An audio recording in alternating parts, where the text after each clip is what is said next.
Alors, bon matin, chère Église, bon matin. Toujours un plaisir et un privilège pour moi d'apporter la parole de Dieu. Et comme mon collègue Pasteur Simon l'a bien dit, j'ai l'honneur de débuter la thématique du temps des fêtes, la thématique de Noël qui se nomme Lumière, la lumière du monde. Et est-ce qu'il y a des gens qui ont hâte à Noël? On a hâte à Noël. Moi, personnellement, je vais vous avouer que j'ai très hâte à Noël pour des raisons que j'en suis sûr que plusieurs d'entre vous partagez avec moi.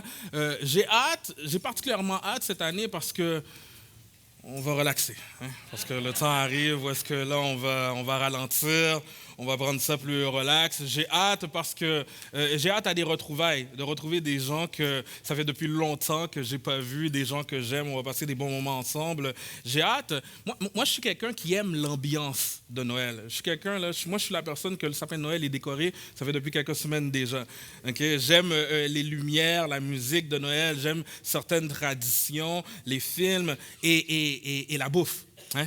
Et la nourriture. Oui. Il va y avoir de la bonne bouffe. Et oui, les cadeaux, c'est toujours plaisant de donner et de recevoir des cadeaux. Je pense que ce que je viens de dire, c'est des bonnes raisons d'avoir hâte à Noël, mais je ne pense pas que c'est pour les mêmes raisons que les anges ont acclamé la naissance de Jésus. Et plus que des cadeaux et que de se remplir la panse ce matin, on va voir pourquoi la naissance de Jésus était tant attendue. On va voir que la naissance de Jésus est porteuse de la plus belle des promesses qui puissent nous être faites. On va voir que sa naissance vient changer également notre gestion de notre royaume. Et finalement, on va voir que Jésus est l'espérance au milieu de l'horreur. L'espérance au milieu de l'horreur. Donc, tournons nos regards vers la parole de Dieu. Le texte de ce matin se trouve dans Matthieu, au chapitre 2. Alors, je débute. Après la naissance de Jésus à Bethléem de Judée, au jour du roi Hérode, des mages d'Orient arrivèrent à Jérusalem et dirent « Où est le roi des Juifs qui vient de naître ? Car nous avons vu son étoile en Orient et nous sommes venus nous prosterner devant lui. » À cette nouvelle, le roi Hérode fut troublé et tout Jérusalem avec lui. Il rassembla tous les grands prêtres et les scribes du peuple pour leur demander où devait naître le Christ. Il lui dit à Bethléem de Judée, car voici ce qui a été écrit par l'entremise du prophète. Et toi, Bethléem, terre de Juda, tu n'es certainement pas la moins importante dans l'assemblée des gouverneurs de Juda, car de toi sortira un dirigeant qui fera paître Israël, mon peuple. Alors Hérode fit appeler en secret les mages et se fit préciser par eux l'époque de l'apparition de l'étoile. Puis il les envoya à Bethléem en disant « Allez prendre des informations précises sur l'enfant. Quand vous l'aurez trouvé, faites-le moi savoir, afin que moi aussi je vienne me prosterner devant lui. » Après avoir entendu le roi, ils partirent. Or, l'étoile qu'ils avaient vue en Orient les précédait, arrivée au-dessus du lieu où était l'enfant. Elle s'arrêta. À la vue de l'étoile, ils éprouvèrent une très grande joie. Ils entrèrent dans la maison, virent l'enfant avec Marie, sa mère, et tombèrent à ses pieds pour se prosterner devant lui. Ils ouvrirent ensuite leur trésor et lui offrirent en présent de l'or, de l'encens et de la myrrhe. Puis, divinement avertis en rêve de ne pas retourner chez Hérode, ils regagnèrent leur pays par un autre chemin. Après leur départ, l'ange du Seigneur apparut en rêve à Joseph et dit « Lève-toi, prends l'enfant et sa mère, fuis en Égypte et reste-y jusqu'à nouvel ordre, car Hérode va rechercher l'enfant pour le faire disparaître. » Joseph se leva, prit de nuit l'enfant et sa mère, se retira en Égypte et y resta jusqu'à la mort d'Hérode. Cela arriva afin que s'accomplisse ce que le Seigneur avait dit par l'entremise du prophète « D'Égypte, j'ai appelé mon fils. » Quand Hérode se vit joué par les mages, sa fureur fut extrême. Il fit supprimer tous les enfants de 2 ans et au-dessus qui étaient à Bethléem et dans son territoire, d'après l'époque qu'il s'était fait préciser par les mages. Alors s'accomplit ce qui avait été dit par l'entremise du prophète Jérémie. Une voix s'est fait entendre à Rama, des pleurs et beaucoup de lamentations. C'est Rachel qui pleure ses enfants. Elle n'a pas voulu être consolée parce qu'ils ne sont plus. Après la mort d'Hérode, l'ange du Seigneur apparut en rêve à Joseph en Égypte et dit « Lève-toi, prends l'enfant et sa mère et retourne dans le pays d'Israël, car ceux qui en voulaient à la vie de l'enfant sont morts. » Joseph se leva, prit l'enfant et sa mère et rentra au pays d'Israël. Mais quand il a appris, car Kélaos était devenu roi de Judée à la place de Hérode, son père, il eut peur de s'y rendre. Divinement averti en rêve, il se retira en Égypte et vint demeurer dans une ville appelée Nazareth, afin que s'accomplisse ce qui avait été dit par l'entremise des prophètes. Il sera appelé Nazoréen. Amen. OK, beaucoup de choses à dire sur ce chapitre. Honnêtement, je pourrais faire plusieurs prédications sur ce chapitre. On ne va pas pouvoir tout couvrir, mais j'aimerais porter notre attention sur certaines vérités bibliques qui, je suis sûr, vont être une bénédiction pour nous. Pour Joseph et sa petite famille, il y a beaucoup de choses qui se passent en un instant. Je pense qu'on peut s'accorder là, pour dire qu'il y a beaucoup de choses qui se passent. C'est des moments forts en émotions et en événements. Et tout premièrement, la parentalité. Toute introduction à la parentalité vient avec sa part de défis. Et je ne peux même pas imaginer c'est quoi le défi associé à être parent du sauveur du monde. Bref. Et quand... donc là, okay, la parentalité, puis là, si on regarde simplement à notre texte, on a la visite des mages, des dignitaires étrangers, des gens d'un haut standing qui arrivent pour rendre hommage à ton enfant. C'est bizarre, ça. C'est bizarre, ça. Puis là, ils arrivent puis avec des cadeaux assez watatao, là. Et là, quand ils quittent finalement, Joseph se fait dire, va te réfugier en Égypte. Parce que le roi veut tuer ton enfant. Donc là, l'enfant qui était supposé être le sauveur, c'est lui qu'on doit sauver finalement. Bref. Donc là, il y a le roi, le gouvernement en place qui veut la peau de ton enfant. Tu es recherché, tu es traqué par le gouvernement. J'imagine pas c'est quoi la pression qui vient associée à ça. Et en plus, on va se le dire, les indications sont pas trop claires. L'ange va dire, pars, reste là-bas. Puis quand je vais te le dire, tu reviendras. OK, là, il reste là-bas, je ne sais pas pendant combien de temps. Et ensuite, finalement, ils reviennent, ils retournent. On penserait que c'est fini, mais quand ils retournent, ils se font avertir dans un rêve, restez pas là, partez en région. Et ça, c'est juste dans notre passage et j'ai sauté des choses là. Maintenant, revenons au début. Okay, quand l'ange va dire à Joseph, va-t'en en Égypte, reste-y jusqu'à nouvel ordre parce que le roi veut tuer ton enfant. Moi, il faut qu'on soit capable de se transporter là, comme à l'époque. Puis je ne peux que m'imaginer que Joseph et Marie avaient quelques questions. Donc là, moi, j'ai un enfant en bas âge et tu vois que c'est le moment de m'envoyer en Égypte, de fuir en terre étrangère. Donc, donne-moi quelques instants, j'ai quelques questions pour toi, cher monsieur l'ange. Premièrement, est-ce que je pacte léger ou je reste pendant quelques mois? Et une fois que je suis arrivé à destination en Égypte, je vais où, moi? Puis comment je vais faire pour vivre là-bas? Et là, moi, j'imagine que Joseph, qui se prépare est en catastrophe, parce que quand tu es traqué par le gouvernement, tu te prépares en catastrophe, c'est pas le temps d'aller faire le magasinage au Walmart et au Winners, avec la liste que Marie te donne. Okay? Là, j'imagine Joseph qui va dire à Marie, je vais préparer l'âne, pardon, on ne peut pas tout prendre, laisse faire l'encens et la myrrhe, prends l'or, laisse faire l'encens et la myrrhe. Je les imagine en Égypte après 1 jour, 2 jours, 1 semaine, 2 semaines. Et j'imagine, est-ce que Marie, à un moment donné, s'est retournée vers Joseph et lui a dit, mon cher Marie, est-ce que tu es sûr que l'ange a dit de venir ici? Sans te dire quand est-ce qu'on retournait. Donc là, Marie peut-être devait se rappeler un peu les paroles qu'Élisabeth lui avait dit. Tu es bénie plus que toutes les femmes et l'enfant que tu portes est béni. Assurément, Marie ne devait pas se sentir bénie. Là, je pourrais continuer encore, mais je pense qu'on peut s'accorder pour simplement dire que la pression, elle est forte là, pour Marie et Joseph et pour la petite famille. Et on ne parle pas seulement d'un événement, c'est comme si le cumul des choses, ça ferait vaciller les plus forts d'entre nous. C'est Mike Tyson, l'un des boxeurs les plus féroces de tous les temps, qui a dit « Tout le monde a un plan jusqu'à ce qu'ils reçoivent leur premier coup de poing. » Et là, je pense qu'on peut s'accorder pour dire que Joseph et Marie, ils se font boxer sérieusement. Là. Est-ce que ça vous est déjà arrivé, ça? Tu as l'impression que les circonstances de la vie s'acharnent sur toi?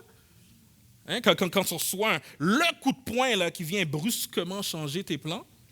Hein? Quand les factures s'accumulent, mais les revenus ne suivent pas. Quand un conflit éclate dans le couple ou avec les enfants, puis que la paix semble une notion impossible en ce moment. Quand le travail devient trop exigeant, puis, ou encore qu'on craint de perdre son emploi, ou quand on passe à travers un moment de solitude, une période de deuil, quand il y a un diagnostic qui tombe ou qu'on vit avec une maladie chronique, il y a des moments où est-ce que, sincèrement, on penserait devenir fou. On vacille et on tombe sous la pluie de coups que la vie nous donne. Il y a des moments où est-ce que notre foi elle est mise à rude épreuve par des circonstances qu'on ne comprend même pas. Et je suis profondément convaincu que Joseph et Marie ont pu passer à travers ces circonstances particulièrement difficiles à cause d'une parole qu'on retrouve au chapitre 1. Selon la prophétie qu'on trouve en Ésaïe 7, 14, le Matthieu 1, 23 nous dit « Voici, la Vierge sera enceinte, elle enfantera un fils et on lui donnera le nom d'Emmanuel, ce qui signifie Dieu avec nous. » Emmanuel. Le nom Emmanuel, c'est un nom hébreu masculin qui signifie Dieu avec nous ou encore Dieu est avec nous. Vous savez, le nom Emmanuel apparaît 3 fois dans la Bible. 2 fois dans Ésaïe, qu'on trouve dans l'Ancien Testament, et 1 fois dans le texte dans Matthieu 1. Et dans la première occurrence du nom Emmanuel, à l'époque du prophète Ésaïe, c'était signe pour le roi qui serait soulagé, qui allait être délivré des attaques des nations environnantes. Et ça indiquait que Dieu établirait sa présence protectrice et sa direction auprès de son peuple et qui assurait la délivrance. Et la deuxième occurrence, c'est une prophétie d'Ésaïe concernant justement la naissance de l'Emmanuel, la naissance de Jésus, le Messie d'Israël. Jésus étant pleinement humain et pleinement Dieu, est celui qui accomplit la promesse d'Ésaïe parce qu'il est littéralement Dieu avec nous. Est-ce que vous savez c'est quoi le commandement qu'on retrouve le plus dans la Bible? OK, je vais vous le dire. C'est ne crains pas. Ne crains pas. Est-ce que vous savez c'est quoi la promesse qu'on retrouve le plus souvent dans la Bible? Ouais. Je serai avec toi. Et bien souvent, ce qui est fantastique, c'est qu'on retrouve les deux ensemble dans la Bible. À Isaac, en Genèse 26, Dieu a dit « Je suis le Dieu d'Abraham, ton père, sois sans crainte, car moi, je suis avec toi. » En Deutéronome 20, Dieu va dire à son peuple « Lorsque tu sortiras pour combattre tes ennemis et que tu verras des chevaux, des chars et un peuple plus nombreux que toi, tu ne les craindras pas, car l'Éternel, ton Dieu, qui t'a fait monter du pays d'Égypte, est avec toi. » À Josué, il va dire, ne t'ai-je pas donné cet ordre, fortifie-toi et prends courage, ne t'effraie pas, ne t'épouvante pas, car l'Éternel, ton Dieu, est avec toi partout où tu iras. Ésaïe 43, Dieu dit, sois sans crainte. Pourquoi? Parce que je suis avec toi. En Jérémie 1, alors que Jérémie semblait défaillir sous le poids de l'appel, alors que Dieu lui a dit, je t'ai établi prophète des nations, lui va répondre, ah Seigneur, je ne sais point parler car je suis un jeune garçon. Et l'Éternel dit, ne dis pas, je suis un jeune garçon, car tu iras vers tous ceux contre qui je t'enverrai et tu déclareras tout ce que je t'ordonnerai. Ne les crains pas. Pourquoi? Car je suis avec toi pour te délivrer, dit l'Éternel. Dans le Nouveau Testament, acte 18, on nous dit, pendant la nuit, le Seigneur dit à Paul en vision, n'aie pas peur, parle, ne te tais pas, car je suis avec toi. Frères et sœurs, Dieu ne se contente pas de dire ne crains pas, il donne la raison, je suis avec toi. Mes amis, la promesse de sa présence est le fondement de notre courage. Quand tu passes à travers le feu de l'épreuve, Emmanuel, c'est Jésus qui est ta fondation. Amen. Quand les ténèbres se font particulièrement ténébreuses, Emmanuel, notre secours, est en Jésus. La présence de Dieu est un réconfort pour ses enfants. Je vais vous partager quelque chose de très spécial. Je vous amener avec moi dans un moment très intime, il y a environ 2 ans et demi, à la journée de naissance de ma fille. Probablement un des moments que je vais me rappeler toute ma vie. J'assiste à l'accouchement de ma fille et le moment vient que, on a vu, je pense qu'on a tous vu dans des films, le moment, mais là, nous on le vit. Nous, on le vit, mais du moins ma femme le vit, là, pas moi.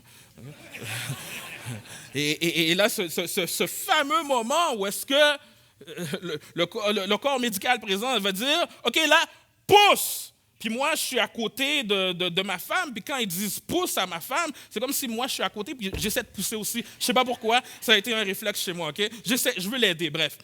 Après des heures de travail, ma femme accouche et là, je vis ce moment magique où est-ce que, littéralement, ma fille sort. Et là, moi, j'étais à côté de ma femme. Ma fille était un peu plus loin et je ne savais pas trop quoi faire. Je me sentais un peu bizarre parce que je ne voulais pas laisser ma femme parce que clairement, elle vivait quelque chose de pas évident. Puis ma place, c'est à côté de ma femme parce que normalement, quand elle vit quelque chose de pas évident. Mais là j'avais ce nouvel être qui était sous ma responsabilité et je me rappelle comme si c'était hier, c'est ma femme qui m'a comme fait signe, oui, Ralph, tu peux aller la trouver. Et ma fille, elle pleurait et je me suis approché d'elle. Et là, il y avait du bruit, il y avait plusieurs spécialistes, des gens qui parlaient. Mais quand je me suis approché d'elle, mon premier réflexe, je n'y ai pas réfléchi. Mais la première chose qui est sortie de ma bouche, c'est « Papa est là.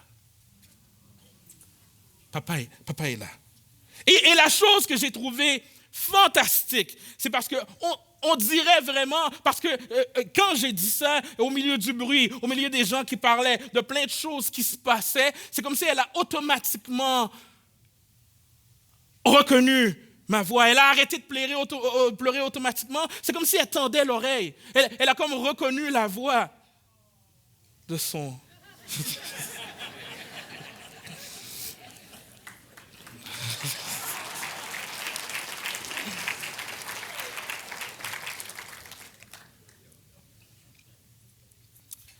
Je ne sais pas c'est quoi qui te fait pleurer ces temps-ci.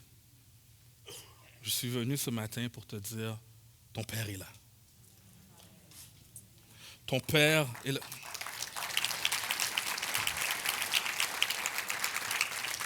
Au milieu de tes larmes, ton Père céleste te dit, je suis là. Au milieu de ta tempête, quand la vie te brasse de gauche à droite et que tu ne sais plus où donner la tête, ton Papa céleste te dit, ne crains pas, car je suis avec toi. En Ésaïe 41, Dieu nous dit, n'aie pas peur, car je suis avec toi. Ne jette pas des regards inquiets, car je suis ton Dieu. Je te rends fort, je viens à ton secours, je te soutiens de ma droite victorieuse. À Isaac, en Genèse 26, Dieu a dit, je suis le Dieu d'Abraham, ton père. Sois sans crainte, car je suis avec toi. Je suis convaincu que ce qui soutenait Joseph et Marie alors qu'ils se retrouvaient réfugiés en terre étrangère, c'est qu'ils avaient cette parole de Dieu qui est certaine, ne crains pas, je suis avec toi. Et peut-être que c'est ta situation, peut-être littéralement que tu es ici en terre étrangère, loin de ta famille, loin de ce que tu connais. Ma prière, c'est que tu sois habité par cette même parole, Dieu qui te dit, ne crains pas, car je suis avec toi. Quand ça fait pas de sens, quand on ne sait plus quoi faire, ne crains pas, car je suis avec toi. Quand tu reçois cet appel, la sonnerie qui perce le silence de la nuit pour t'annoncer un drame, ne crains pas, je suis avec toi. Quand ton ado, il quitte en claquant la porte et que tu as sincèrement peur pour lui, Emmanuel, on a besoin de se rappeler, Emmanuel, Dieu est avec nous. Dieu nous dit, je suis là, et ça, c'est plus rassurant que n'importe quoi que ce monde pourrait nous offrir. Quand les ténèbres me submergent, que ce soit les circonstances de la vie ou mon péché, combien savent que notre péché peut amener des ténèbres? Quand les ténèbres me submergent, le psaume 139, 12 va dire, même les ténèbres ne sont pas ténébreuses pour toi, la nuit s'illumine comme le jour et les ténèbres comme la nuit.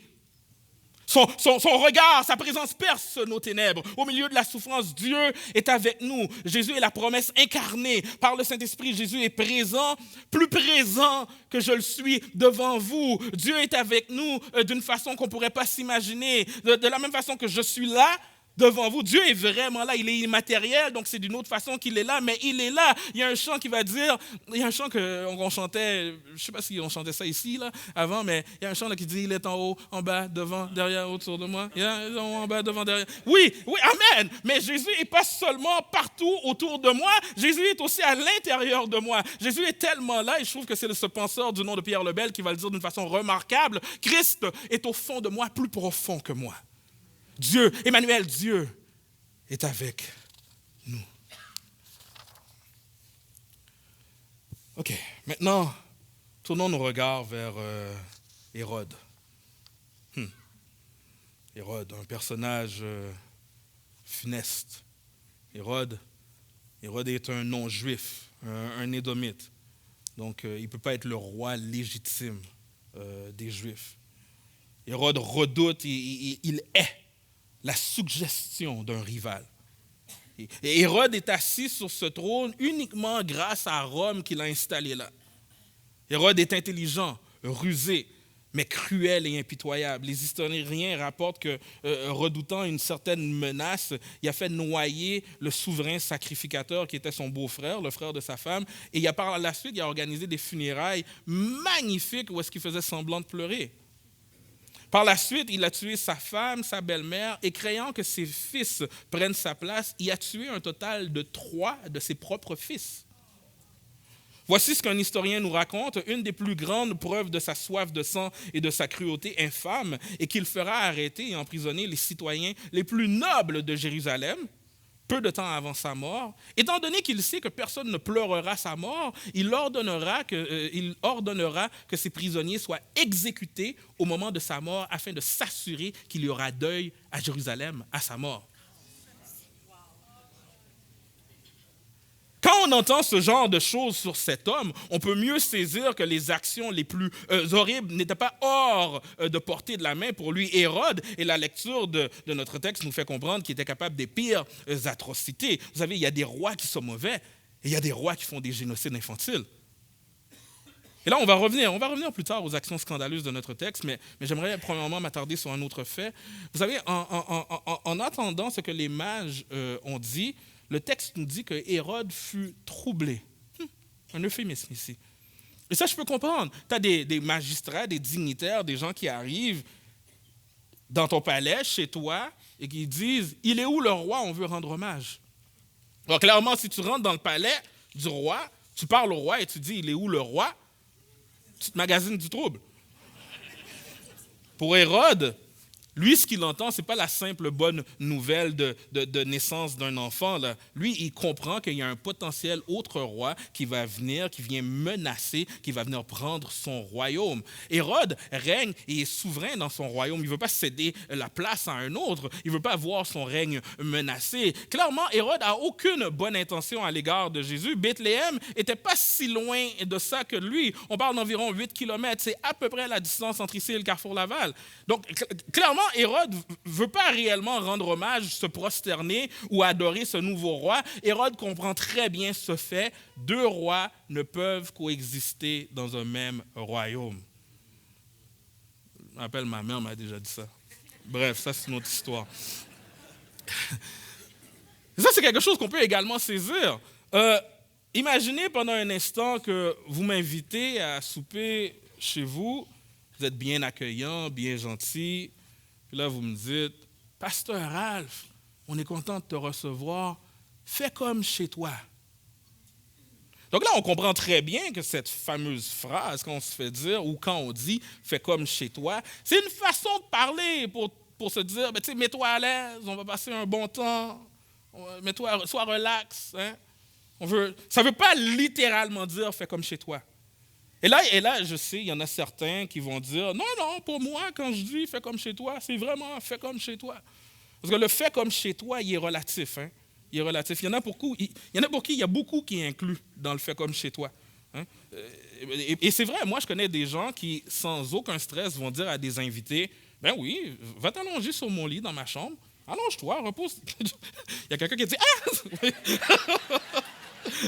Ah oui, il y a des gens qui sont très sincères. Puis, va t'allonger. Il y a des gens comme juste l'idée de penser à ça, c'est comme Mais la réalité, c'est que c'est une personne que vous invitez chez vous ne va pas vous dire, écoute, je suis bien ici finalement. Tu sais quoi, moi je pense que je vais m'installer ici. Je suis bien. Tu sais quoi, je vais la prendre dans la chambre. Et puis dans le salon, là, ça c'est un futon, mais tiens, c'est bon pour toi, ça. Tiens, ça va être bon pour... C'est quoi votre forfait Internet ici? Ah non, on change ça, donnez-moi les canaux de sport. Là, on va chercher une 90 pouces. Commence à retirer vos photos de famille, mais les siennes. La réalité, c'est que vous n'allez pas dire à cet invité, écoute, waouh, c'est beau ce que tu fais. Continue, nous, on va aller prendre une marche. Non. Ce que tu vas faire, tu vas dire au gars, mais qu'est-ce que tu fais? Fais comme chez toi, mais fais pas littéralement comme chez toi, right? Tu es maître chez toi, tu es maître de ton royaume, tu prends les décisions, tu fais ce que tu veux. Et vous savez, pour plusieurs d'entre nous, Pour plusieurs d'entre nous, là, le problème, comme Hérode, pour plusieurs, le problème n'est pas la connaissance ou la connaissance de la vérité. Okay? Hérode a sollicité des spécialistes, il y avait la connaissance, il y avait accès à de la connaissance. Hérode n'était pas ignorant des prophéties puis du lieu de naissance de ce sauveur tant attendu. Le problème n'était pas la connaissance comme bien des choses dans la vie. Le problème est beaucoup plus simple que ça. Comme Hérode, notre problème est vraiment beaucoup plus simple. Le problème, c'est tu ne veux pas. C'est tout. C'est tout. Hérode ne veut rien savoir. Hérode ne veut pas. Et de la même façon que tu n'es pas intéressé à ce qu'un invité vienne chez toi et commence à mettre tout à son goût, tu n'es pas intéressé à ce qu'une autre personne vienne dans ta vie et prenne les décisions de ta vie. La réalité, si on est franc, on aimerait traiter Jésus comme de la visite. J'ai déjà entendu quelqu'un dire, tu sais c'est quoi la bonne nouvelle avec les invités? C'est qu'ils retournent chez eux. Oh, okay. Et la réalité, c'est que parfois, on traite Jésus comme de la visite, qui reste trop longtemps. Au début, on est heureux, bienvenue, fais comme chez toi, Jésus, ben oui. Et là, quand ça commence à ne pas respecter certaines règles non écrites, on est comme prêt à mettre Jésus dehors. Retourne, Jésus. C'est le philosophe américain Thomas Nagel qui a écrit dans son livre The Last Word, le dernier mot. Il a dit « Je veux que l'athéisme soit vrai et je suis mal à l'aise par le fait que certaines des personnes les plus intelligentes et les mieux informées que je connaisse sont des croyants religieux. Ce n'est pas seulement que je ne crois pas en Dieu et que naturellement j'espère avoir raison dans ma croyance, c'est que j'espère qu'il n'y a pas de Dieu. Je ne veux pas qu'il y ait un Dieu. Je ne veux pas que l'univers soit comme ça. » Fin de la citation. Notre plus grand problème, ce n'est pas la connaissance, c'est qu'on ne veut simplement pas. On ne veut pas d'un autre roi qui règne sur notre vie à notre place. La réalité, c'est qu'on veut être roi, on veut être souverain et la venue d'un autre roi menace notre place. Et c'est Tim Keller qui va dire « Où est le vrai roi ?» Cette question est la plus troublante qui puisse être posée au cœur humain car nous voulons à tout prix rester sur le trône de nos propres vies. La réalité, c'est qu'on veut être roi, on veut prendre nos décisions quotidiennes. On veut être roi, on veut traiter Jésus comme de la visite, puis pas comme le nouveau chef du foyer. Yeah, Jésus, new sheriff in town. C'est le chef du foyer. On veut décider de nos priorités sans consulter Dieu. On le voit quand on choisit une carrière, un conjoint ou des gros projets sans consulter Dieu ou sans consulter la sagesse des frères et sœurs dans la foi. On veut être roi et ça se voit dans la gestion de nos finances. On veut dépenser comme bon nous semble sans considérer la générosité ou la mission de Dieu. On le voit dans nos relations. On veut imposer nos règles, garder rancune à la place de pardonner comme Christ nous a pardonné et nous demande de pardonner. On veut être roi dans nos ambitions. On veut bâtir notre propre royaume, succès, reconnaissance, confort. On ne cherche pas le royaume de Dieu en premier. On le voit dans notre gestion du temps. On organise nos journées de façon à, s'il nous reste peut-être un peu de place, peut-être qu'on va lui concéder, lui donner un peu de temps. On le voit dans notre façon même qu'on compose avec notre souffrance. On veut contrôler les issues, on veut des solutions rapides. Et c'est parfois ces solutions rapides nous amènent hors de la volonté de Dieu. Je parle du compromis et d'autres choses, je vais y revenir plus tard. On a de la difficulté avec un autre roi sur le trône de notre vie. Et pourtant Jésus est un meilleur roi. Jésus est le roi parfait. Contrairement à nous, il ne règne pas par égoïsme, mais par amour. Son règne est marqué par la paix et la grâce. Jésus est un meilleur roi, mais parce qu'il connaît tout, il voit tout. Nous, on est limités, mais lui, il est omniscient, omnipotent. Il sait ce qui est bon pour nous à court, moyen, long terme. Jésus est un meilleur roi parce que lui, il est vraiment bon. C'est fou comment nos propres décisions nous mènent parfois à notre ruine, right? Mais lui, il ne se trompe pas. Lui agit toujours pour notre bien ultime. Il y a un trône n'a qu'une seule place et celui qui est assis sur le trône de l'univers est mieux placé que toi pour être assis sur le trône de ta vie. Et on peut ajouter ça.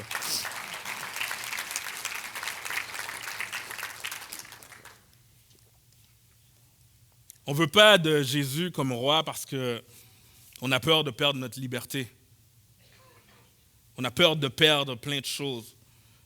Mais la réalité, c'est que ce n'est pas une perte de liberté. En Jésus, on découvre notre vraie liberté. Quand on est roi, on vit dans la peur de perdre notre trône. Quand Jésus est roi, on vit dans la sécurité de son amour.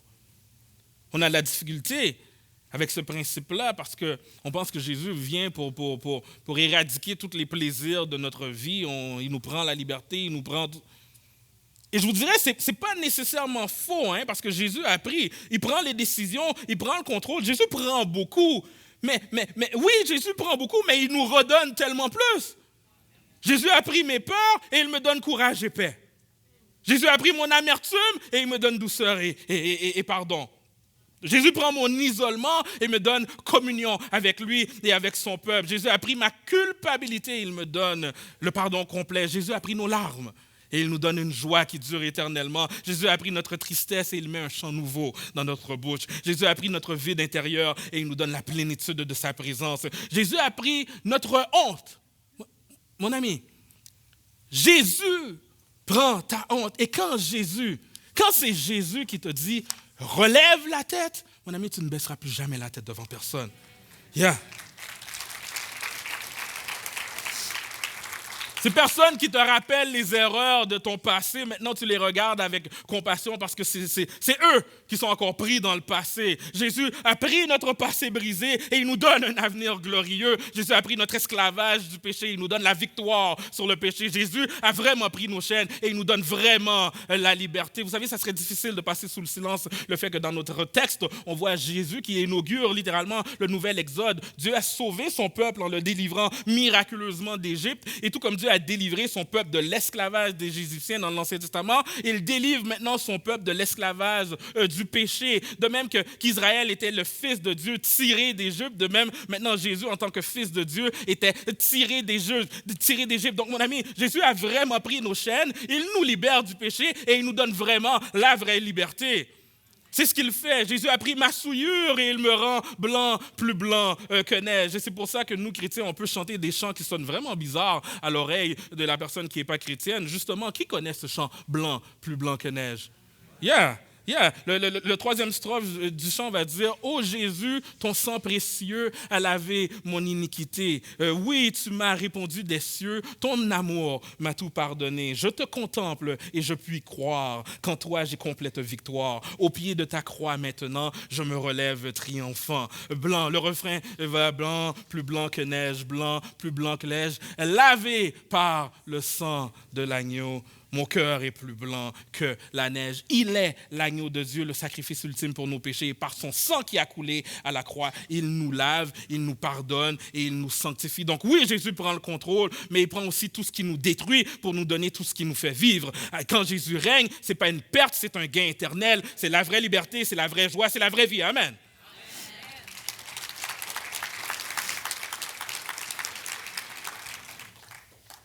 Vous savez, j'apprécie que la Bible ne s'esquive pas des réalités difficiles. La méchanceté humaine, les actes atroces tels que l'extermination d'enfants innocents, comme on le voit dans le texte, il y en a eu et malheureusement, il y en aura encore.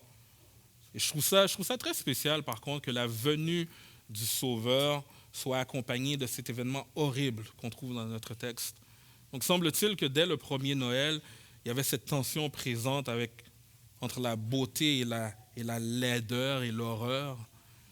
Je vous dirais qu'un peu plus de 2000 ans plus tard, cette tension est toujours présente.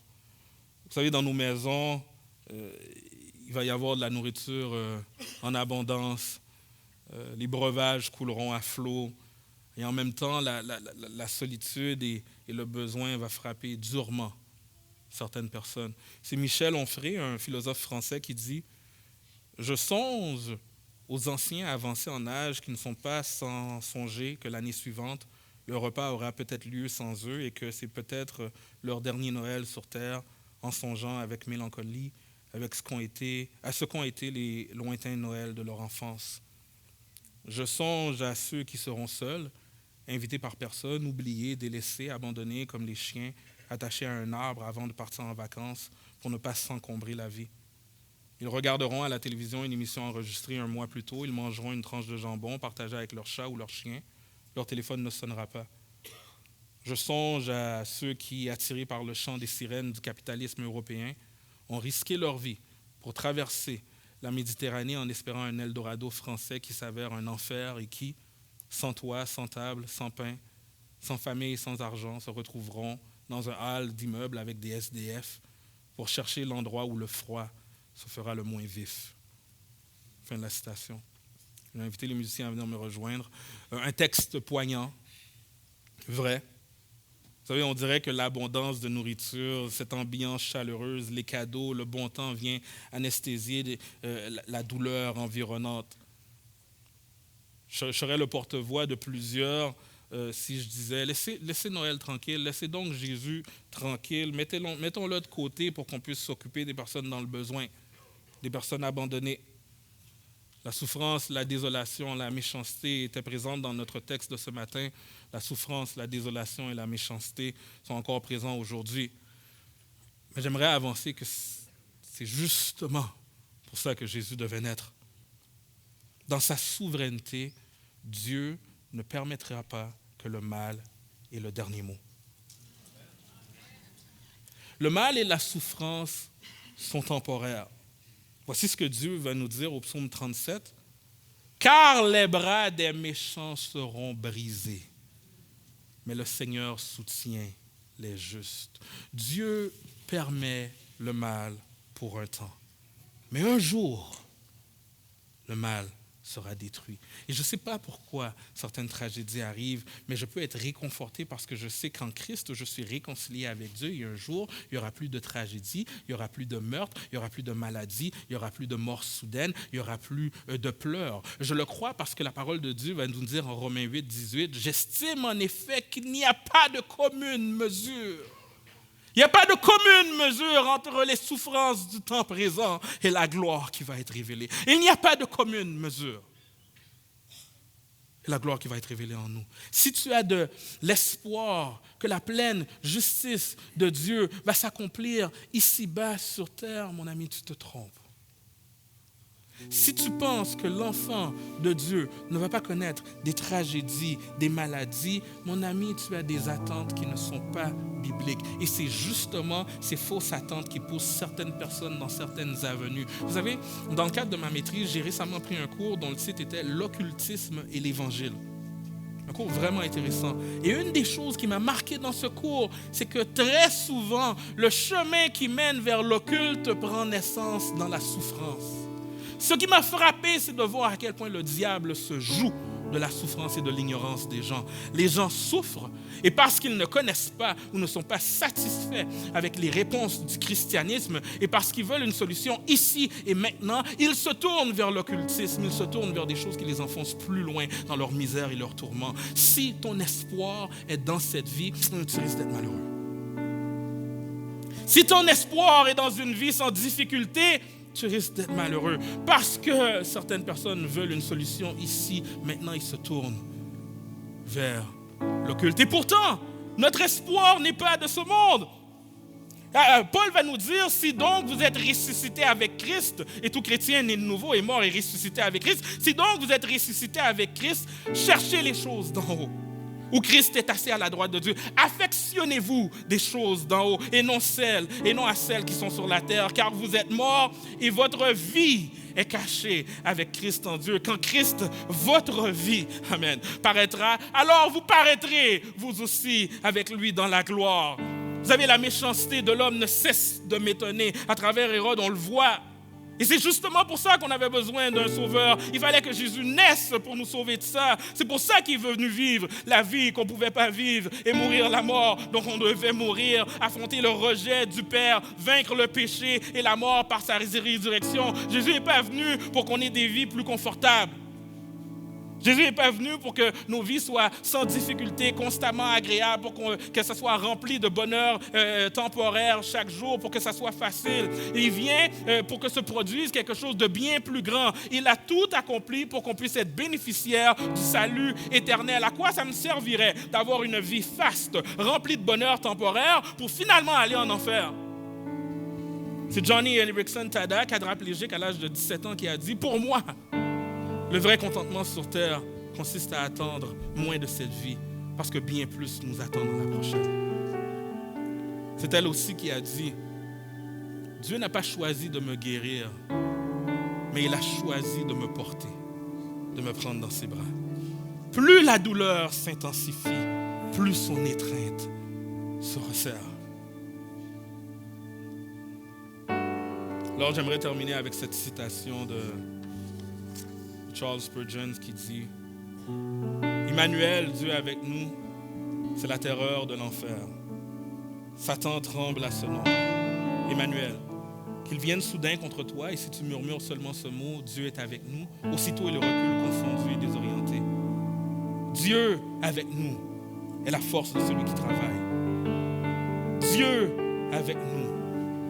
Comment pourrait-il prêcher l'Évangile? Comment pourrait-il fléchir les genoux dans la prière? Comment le missionnaire pourrait-il partir vers des terres lointaines? Comment le martyr pourrait-il tenir au bûcher? Comment le confesseur pourrait-il confesser son Seigneur? Comment les hommes pourraient-ils persévérer si ce seul mot leur était retiré? Emmanuel, Dieu avec nous, est le sonnet de l'éternité, l'alléluia du ciel, le cri des glorifiés, le chant des rachetés, le chœur des anges, l'oratorio d'éternel du grand chef d'orchestre des cieux.